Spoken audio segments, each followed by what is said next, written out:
నామములో శుభవందనాలు. చక్కగా ఆరాధన వర్తమానంలోకి వెళ్దాం. ఇవాళ ఫాదర్స్ డే. 11:20 అయింది ఈ టైంలో. ఇవాళ ఫాదర్స్ డే. మన తండ్రిని మనం కనపరచాలా, మన తండ్రిని మనం హెచ్చించాలా, మన తండ్రిని మనము పూజించాలా. ఇక్కడ ఒక మంచి మాట రాయబడి ఉంటుంది. ఆ మాట చదువుకొని ముందుకు వెళదాం ఆరాధన వర్తమానంలోకి. 103వ కీర్తన చూడండి ఎంత మంచి మాట ఉంటుందో. 103వ కీర్తన మీ అందరికీ తెలిసినటువంటి పాఠ్య భాగంలో 103వ కీర్తనలో ఒక మాట ఉంటుంది. ఆ మాటని మనం చదువుకుందాం.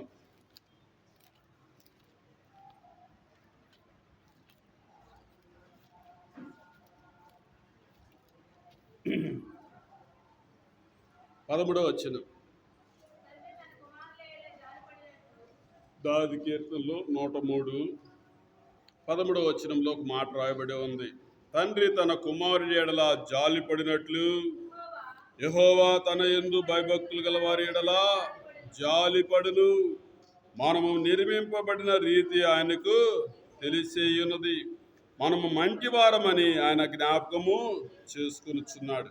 నరుని ఆయువు గడ్డి వలెనున్నది. అడవి పువ్వు పూయినట్లు వాడు పూయిను. దాని మీద గాలి వీచగా అది లేకపోవును. ఆ మీదట దాని చోటు దాన్ని ఎరుగదు. అలాంటి ఆయుష్ మంది. అలాంటి వారికి ఆధారం ఆయనే, ఆశ్రయం ఆయనే, కేడము కూడా ఆయనే, దుర్గము కూడా ఆయనే.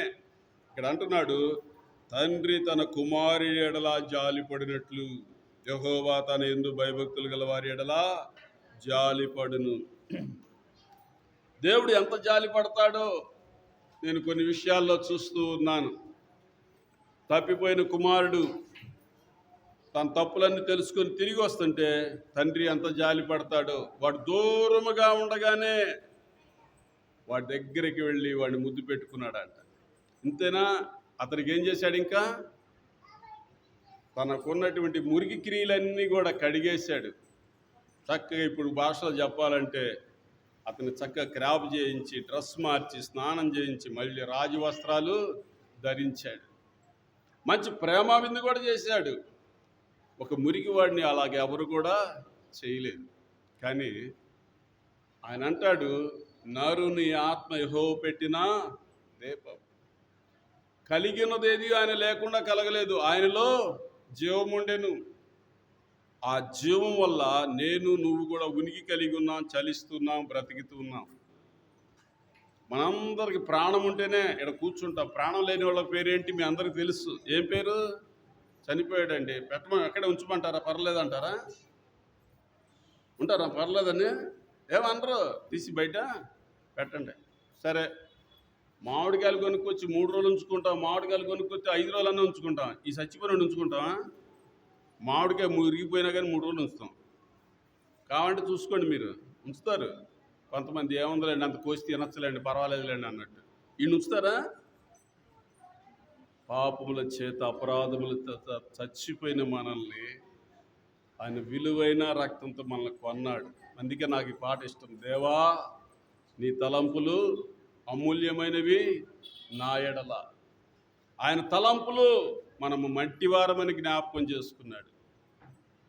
మట్టిలో తిరిగే మనం, లోక పాపాలకు ఆకర్షింపబడే మనం, శాపగ్రస్తమైన వాటి వైపు తిరిగే మనం, కుక్క తన వాంతికి తిరిగినట్లు, కడగబడిన పంది మళ్ళా పొర్లినట్లు తిరిగే స్వభావం ఉన్న మనల్ని ఆయన ఎలా ప్రేమించాడంట? తండ్రి తన కుమారునిడలా జాలి పడినట్లు. పుట్టించిన వాడు మన ఎడల జాలి పడబట్టే ఈరోజు మనం బ్రతికి ఉన్నాం. మంచి విద్యాబుద్ధులు గల వారికి, మంచి బలవంతులకు, నేను నిన్న వెళ్ళినటువంటి కిమ్స్ అనే హాస్పిటల్లో దాని ఇన్కమ్ రోజుకి 5-6 కోట్లు అంట. మా ఏప్రాలకు కూడా దగ్గర 7 లక్షల దాకా ఖర్చు అయింది. ఇన్సూరెన్స్ చేసి ఉన్నోళ్ళు బతుకుతారు, ఇన్సూరెన్స్ చేయని వాళ్ళు చేతులు బయటకు ఎత్తేసుకొని వస్తున్నారు. ఎంత భయంకరంగా ఉందో ఆ పరిస్థితి. మనుషులమైన మనకి ఎప్పుడు ఎలా ఉంటుందో కూడా తెలియట్లేదు. డబ్బు ఉంటే కొన్ని రోగాలు పోతాయేమో, పాపం అడిగిపోదు. మీకు తెలుసో లేదు. డబ్బు ఉంటే కొంతకాలం బతుకుతామేమో, పరలోకంలోనికి బతకడానికి డబ్బు పనికిరాదు. తండ్రి తన కుమారుని ఎడల జాలి పడినట్లు యెహోవా మన యందు జాలి పడుతున్నాడు. అందుకోసమే మనము దేవుణ్ణి ఆరాధించడానికి వచ్చాం, దేవుణ్ణి గణపరచడానికి వచ్చాం, దేవుణ్ణి హెచ్చించడానికి వచ్చాం. మీకు పెట్టుబడి ఏంటంటే మీ ఆయుష్కాలం క్షేమంగా ఉండటానికి ఆయన్ని మనం గణపరచటమే, ఆయన్ని మనం పూజించటమే.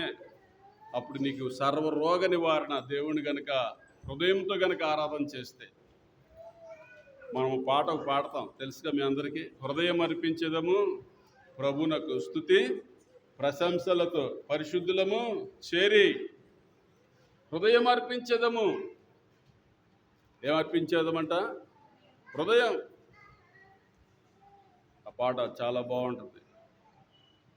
మన హృదయాలు అర్పించాలా. ఎందుకో తెలిసిన, ఇప్పుడు చాలామంది గిఫ్ట్లు ఇస్తుంటారు మ్యారేజ్ డేలకి, బర్త్డేలకి, ఏదైనా చిన్న చిన్న ఫంక్షన్లో వాళ్ళకు వచ్చినటువంటి ప్రమోషన్లకి, గృహప్రవేశాలకి, పెళ్లి జరిగినప్పుడు, నిశ్చితార్థాలు జరిగినప్పుడు, 10th ఇంటర్ డిగ్రీ పాస్ అయినప్పుడు, ఉద్యోగాలు వచ్చినప్పుడు ఏదో చిన్న చిన్న గిఫ్ట్లు ఇస్తుంటారు. మన గిఫ్ట్ ఏంటో తెలిసిన దేవుడిచ్చింది లోక పాపాలను మన ఆకర్షిస్తే ఆయన సిలువలో నలగొట్టబడడానికి ఇష్టపడి పాపినైనా మనల్ని రక్షించడానికి తన చేతులు చాపి ఒక మాట అంటాడు, తండ్రి వీరేం చేయుచున్నారో వీరు ఎరగరు, వీరిని మనం మట్టి వారమని ఆయనకి తెలుసుకున్నాడు. నరుని ఆయువు ఎలాంటిదంట? గడ్డి పువ్వు వంటిది. చాలామంది కూడా పూస్తున్నారు, ఫలిస్తున్నారు, మాకు పర్వాలేదు అనుకుంటున్నారు. పరలోక రాజ్యంలో నా పేరు నీ పేరు ఉంచాడు కాబట్టి మనం ఆరాధన చేయాలి. మందిరానికి దేనికి రావాలంటే నా పేరు జీవ గ్రంథంలో ఉన్నది, నేను అందుకు దేవుణ్ణి ఆరాధించాలి. నా పేరు జీవ గ్రంథంలో ఉన్నది, అందుకు దేవుడిని నేను ఆరాధించాల. ఆ మాట చూడండి ఎంత బాగుంటుందో. కింద రాస్తాడు 4వ వచనంలో, ఎంత బాగుంటుందో. 103:4 అంటాడు, సమాధిలో నుండి నీ ప్రాణమును విమోచించుచున్నాడు, కరుణా కటాక్షములను ఏం చేశాడంట? ఈ రోజుల్లో కరుణా కటాక్షం. దేవుడు కరుణ కటాక్షం లేకపోతే ఈరోజు ఈ డేటు చూసేవాళ్ళం కాదు. మనం ఏ మంచి చేశామని ప్రతిరోజు దేవునికి థ్యాంక్స్ చెప్పాలి మనం. అయ్యా రాత్రి అంతా కాపాడావు, ఈ పగలిచ్చావు, ఈ పగలంతా కాపాడావు, మళ్ళా రాత్రి ఇచ్చావు. అప్పుడే ఈ వారం ఎన్ని రోజులు అయిపోయింది? ఈ నెల 15 రోజులు అయిపోయింది. ఇంకో 15 రోజులు పోతే మళ్ళీ ఈ నెల వెళ్ళిపోద్ది. మళ్ళీ ఏ నెల వచ్చింది? జూన్ వెళ్ళిపోయి జూలై వచ్చేస్తుంది. సంవత్సరాలు జరుగుతున్నాయి, దినాలు జరుగుతున్నాయి, నిమిషాలు జరుగుతున్నాయి, క్షణాలు జరుగుతున్నాయి. ఆయన నా కాపరి, ఆయన గొర్రెలకు మంచి కాపరి. ఒక వాచ్మెన్ కొన్ని గంటలే డ్యూటీ, మన యేసయ్య మన జీవితాంతం కాపుదల కలిగిన కాపరి, ముదిమి వచ్చు వరకు కాపాడే కాపరి. నేను తండ్రినైతే నాకు రావాల్సిన ఘనత ఏది అంటాడు ఒకసాట. అందుకోసమే ఈ తండ్రుల దినోత్సవం సందర్భంగా మన తండ్రి అయినటువంటి దేవుణ్ణి మనం ఎలా ఆరాధించాలా? ఇక్కడ అంటున్నాడు, తండ్రి తన కుమారుడలా జాలిపడినట్లుగా తన యందు భయభక్తులు గలవారి ఎడల యెహోవా జాలిపడును. నీ ఎడల ఎంత జాలిపడ్డాడో, నీ రోగాల్లో, నీ వేదనల్లో, నీ బాధల్లో, నీ ఇరుకుల్లో, నీ ఇబ్బందుల్లో. అందరూ నీ ఆస్తులు తింటారు కానీ నీ మనసు అర్థం చేసుకోరు. యేసుప్రభు దగ్గరికి కూడా చాలామంది మనుషులు వచ్చారు, ఆయన పెట్టే ఆహారం తిన్నారు, ఆ తిన్న ఆహారంతో ఆయన సిలువేయాలని కోరారు. ఎంత మంచివాళ్ళు చూడండి మనుషులు. యేసు ప్రభు వారు మేలు చేస్తే మేకులతో కొట్టిన మానవ స్వభావాలు, మానవుని ఆలోచనలు, మానవుని తలంపులు, మానవుని ఊహ ఎప్పుడూ చెడ్డదని రాయబడి ఉంది ఆదికాండంలో. నేను నరులను చేసినందుకు ఆయన ఏం చేశాడంట? సంతాపము నొందాడని రాయబడి ఉంటుంది. అలాంటి మనల్ని ప్రేమించింది అగాపే ప్రేమ. ఇక్కడ రాస్తాడు 103వ కీర్తనలో ఒక మంచి మాట చూడండి. ఆ మాట ఎంత బాగుంటుందో.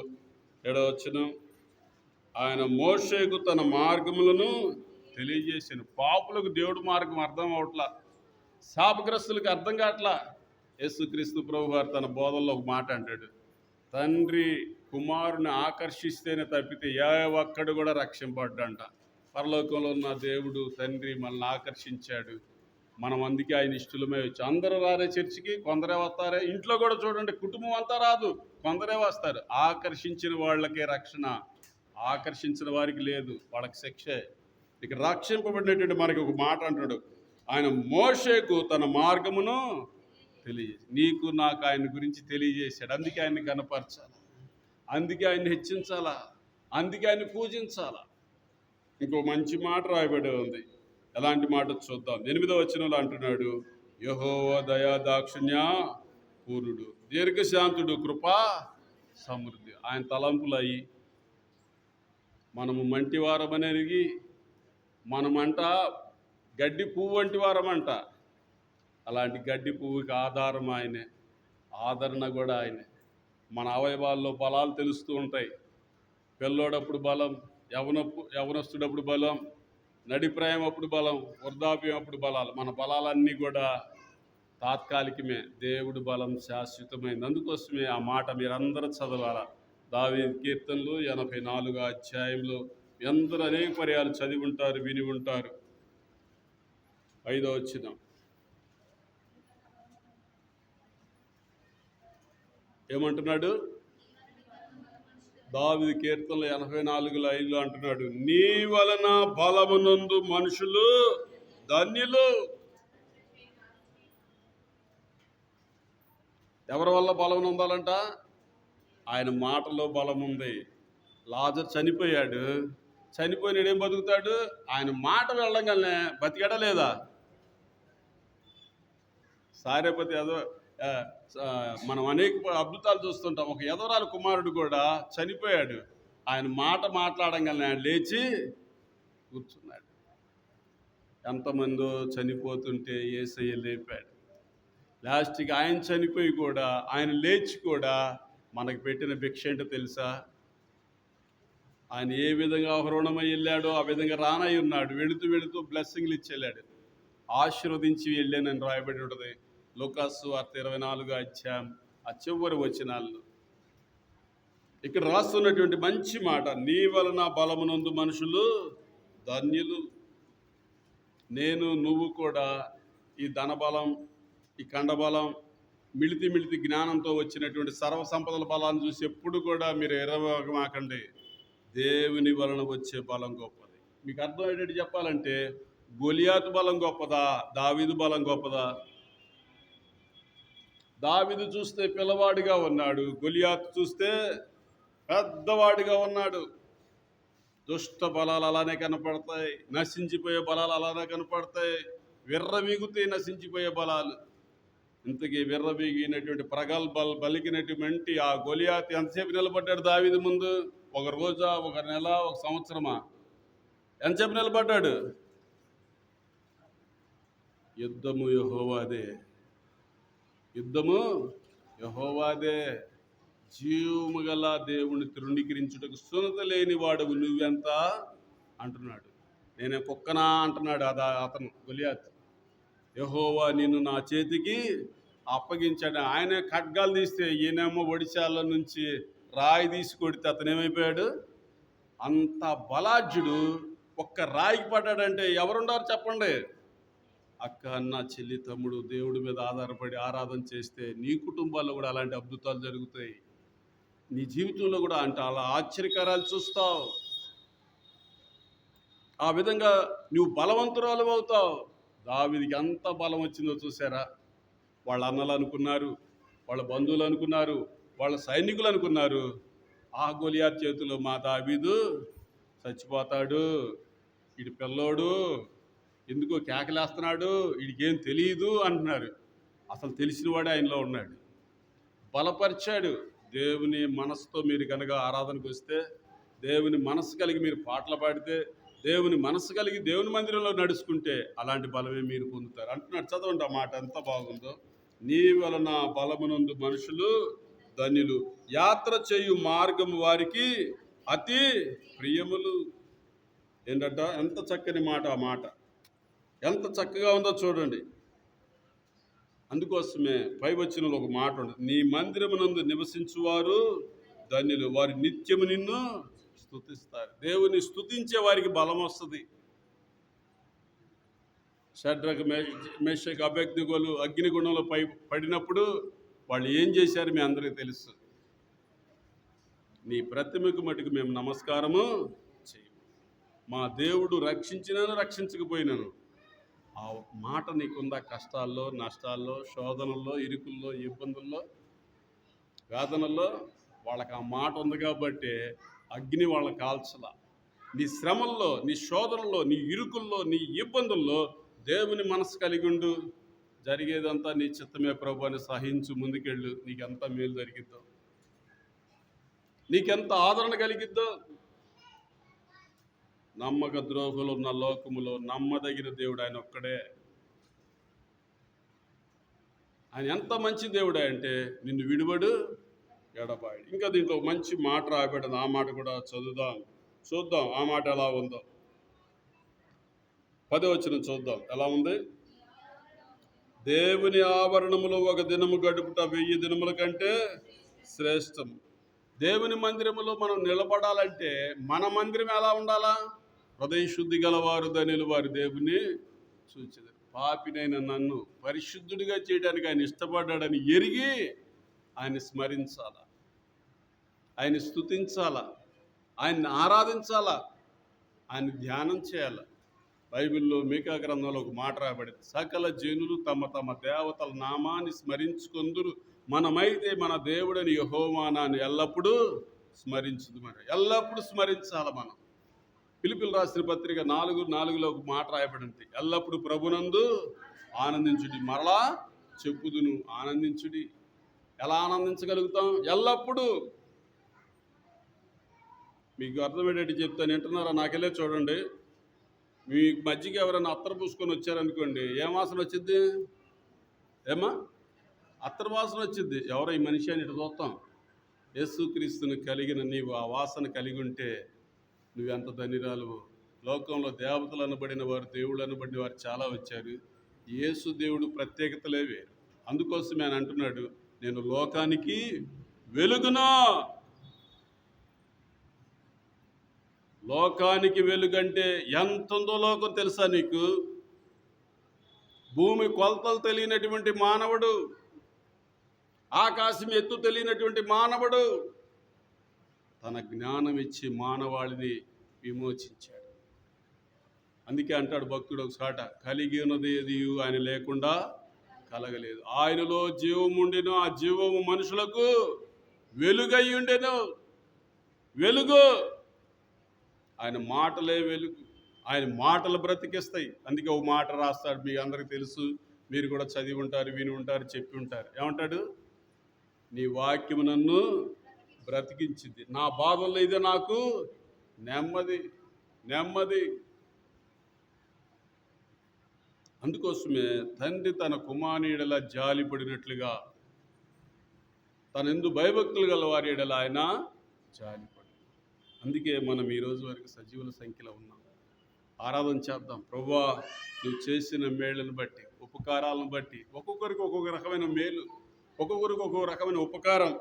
ఇంకా చివరి మాట ఒక మాట ఉంటుంది, అది చదవందాం. ఆ మాట ఎలా ఉందో చూద్దాం. 11వ వచనం చదవండి.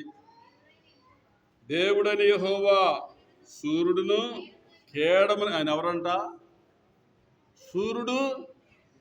నీ జీవితంలో చీకటే ఉండదు ఇంకా.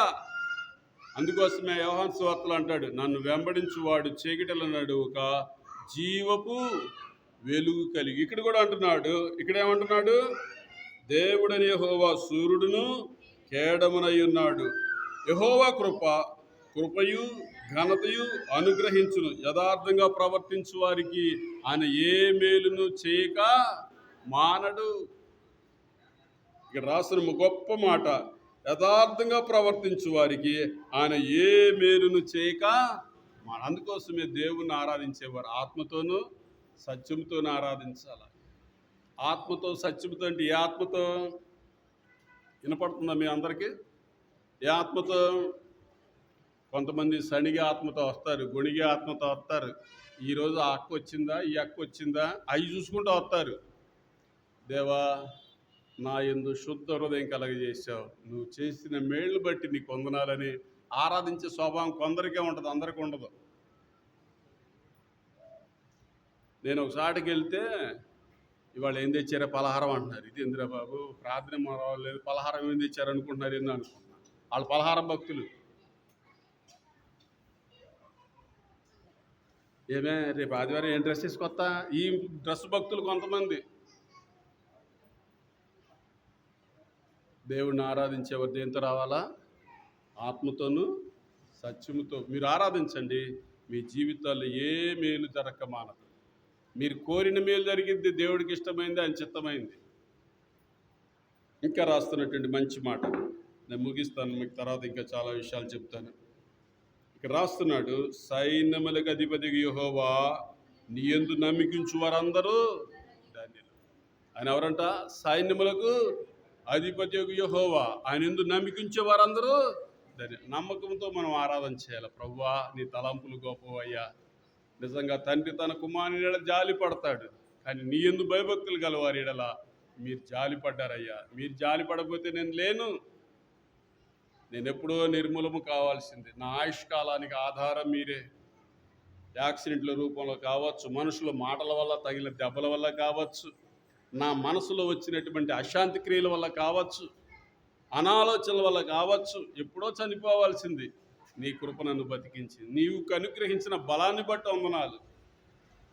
నువ్వు నాకు సూర్యుడిగా ఉన్నందుకు వందనాలు. నా పరిస్థితుల్లో నాకు కేడమైనందుకు వందనాలు.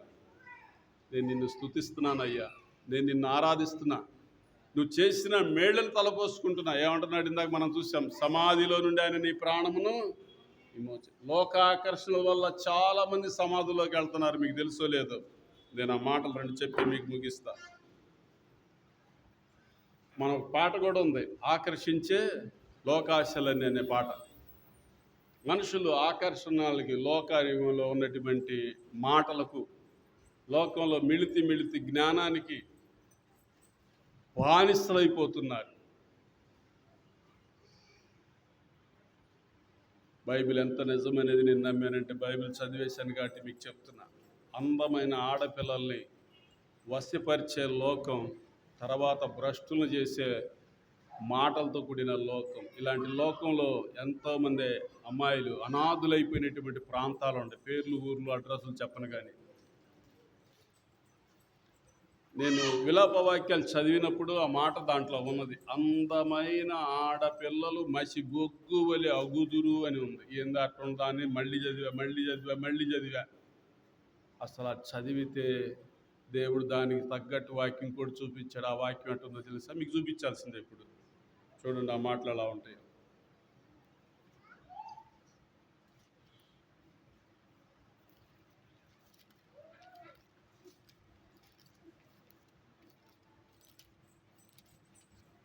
దేవుని వాక్యం వినకపోవడం ద్వారా కలిగేటువంటి పరిస్థితులు ఎలా ఉంటాయో చూద్దాం.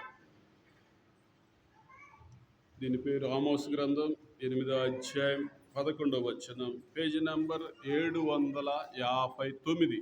Page number 759. ఈ మాటలు చదవండి, సహాయం చేయండి. రాబోవు దినములందు దేశములో నేను క్షామము పుట్టింతును, అది అన్యపానములు లేకపోవడం చేత కలుగు క్షామము కాక, యెహో మాట ఎనకపోవడం వలన కలుగు క్షామముగా ఉండును. ఇదే యెహోవాకు. కాబట్టి జనులు యెహో మాట వెదుకుటకై ఈ సముద్రము నుండి ఆ సముద్రం వరకు, ఉత్తర దిక్కు నుండి తూర్పు దిక్కు వరకు సంచరించుదురు, గాని అది వారికి దొరకదు. ఆ దినమందు చక్కని కన్యలు యవనులను దప్పిచేత సొమ్మసిల్లుదురు. ఏమవుతారంట? దేవుని మాటలు వినకపోతే జీవితాల్లో సొమ్మసిల్లిపోతారు.